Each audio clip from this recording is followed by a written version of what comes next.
Hello again. Welcome back to That's English. Oh, hello. So, c squared equals a squared plus b squared.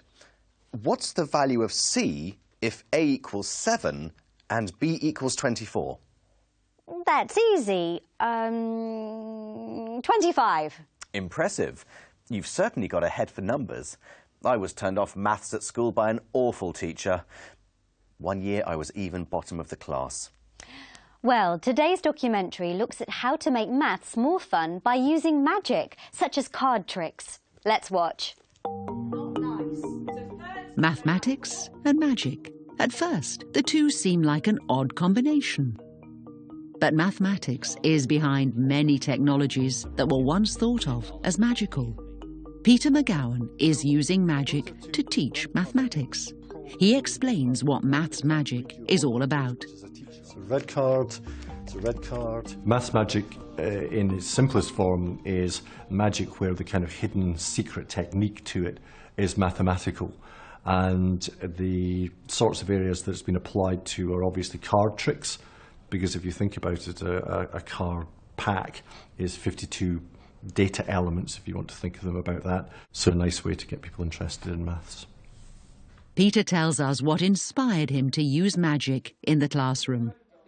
Magic produces a genuine emotional hook to begin with, so that the students are drawn into something where there is a mystery presented to them.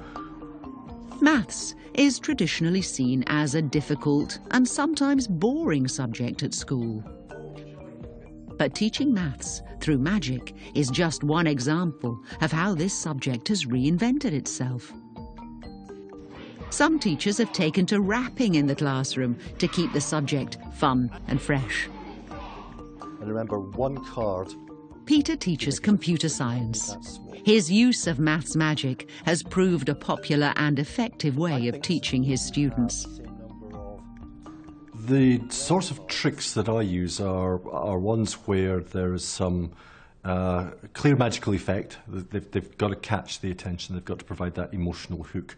But they've also got to have mathematics behind them that are sufficiently interesting and applicable to the area that I happen to be teaching at the time. Is the way that your body Peter is performing a trick, where numbers on a piece of paper match the cards that each student has dealt out. We got that number. Sophia, can you open that little box for me, and can you pull out the piece of paper that was in there right from the very beginning? And can you read out loudly for everyone else around you the number that I predicted? 3, 5, 6, 8, 7, 9, 1, 4, 2. This trick works because of one of my favourite pieces of mathematics. It's a piece of mathematics I use all the time, which is algebra. Let's call the number of cards in that pack up there B0. Okay?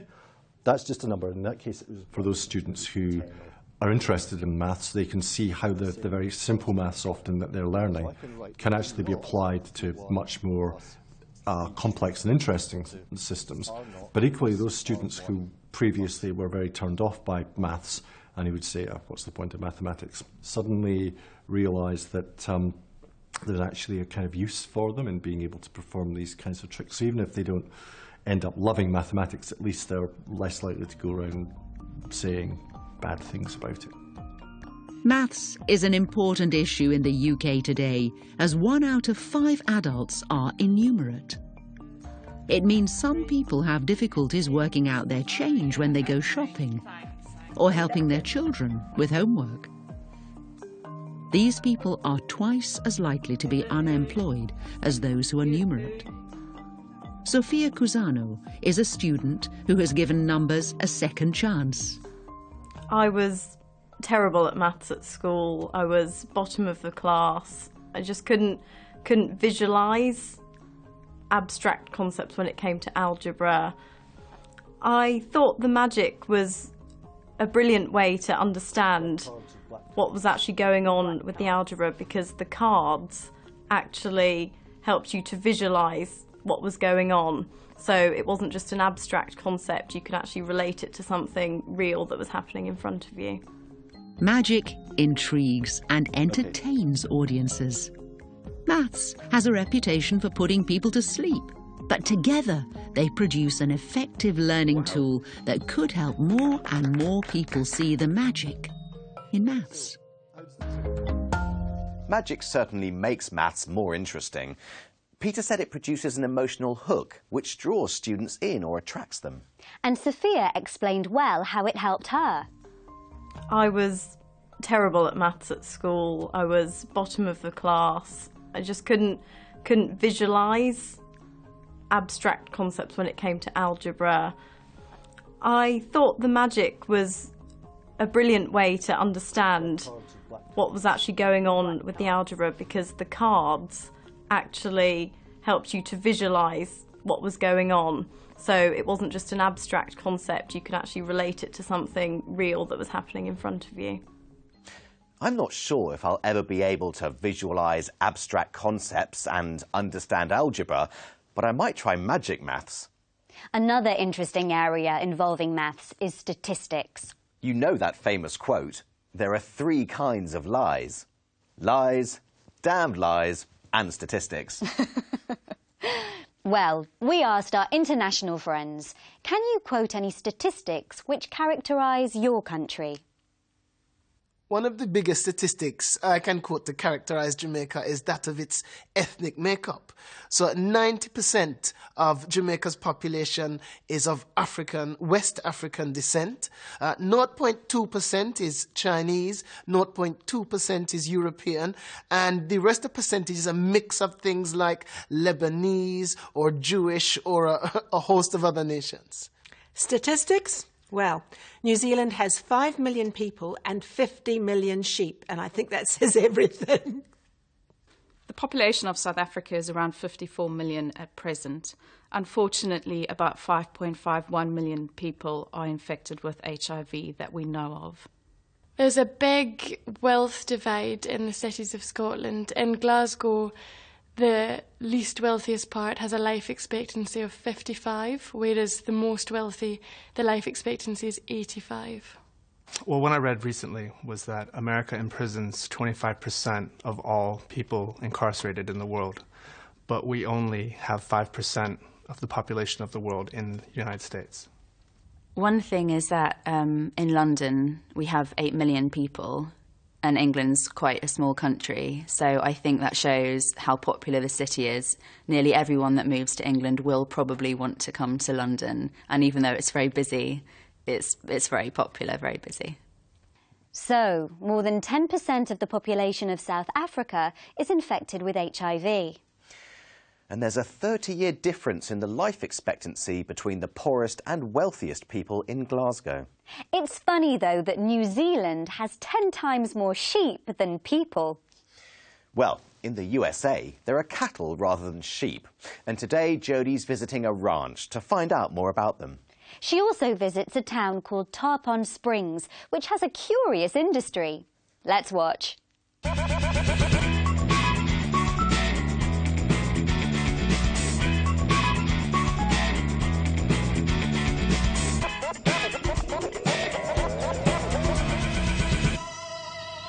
Again. Today we're on the west coast of Florida in Tarpon Springs. Now you may think Florida's all about vacations and fun, but today we're actually going to look at the working environment.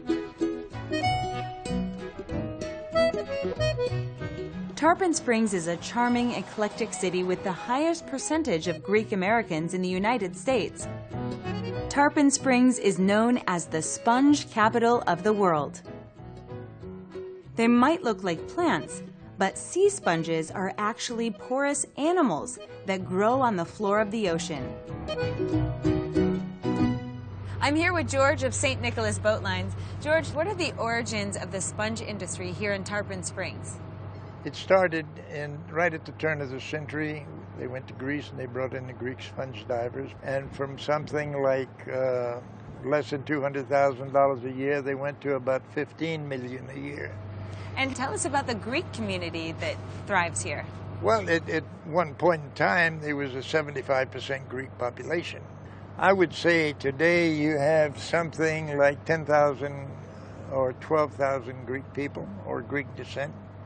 And explain for us the traditional method of sponge diving that we'll see today, of going down and gathering What the you're shrimp. going to see today is actually how we suit him up. Now you're going to see how we go get the diver overboard.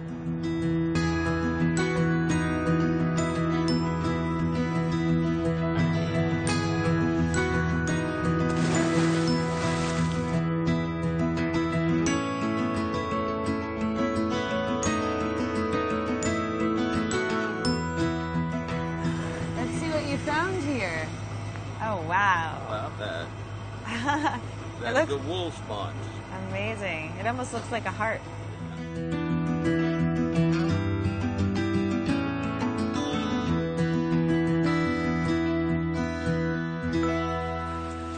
With such a large Greek community, it's not a surprise to find some fantastic Greek food. After I finish this baklava, I'm going to check out another industry here, ranching.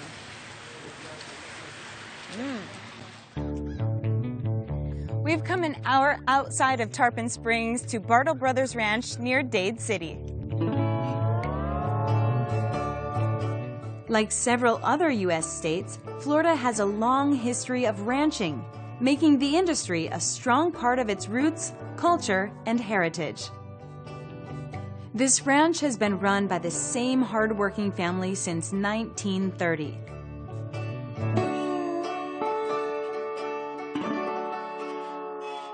I'm here with Randy out near the barn. Randy, what's a typical workday like? I usually get up first thing in the morning and feed the horses.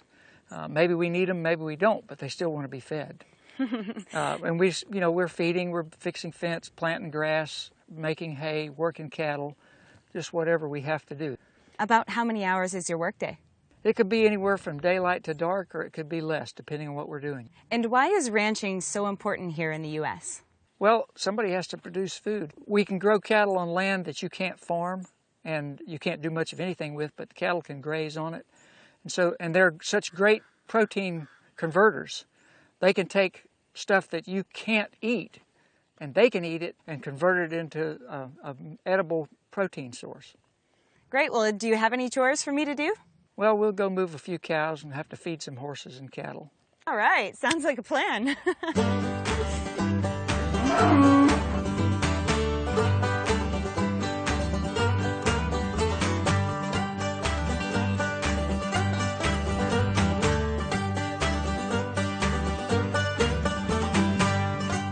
Well, it sure does take a lot of hard work to run a ranch like this.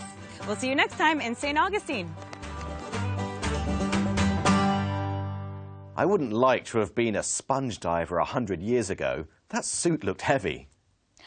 Running a ranch looks like hard work too. Randy has to feed the cattle, fix fences, make hay. He said cattle were great protein converters. They convert grass into edible protein. Well, that's it for today. Join us next time on That's English. Bye for now.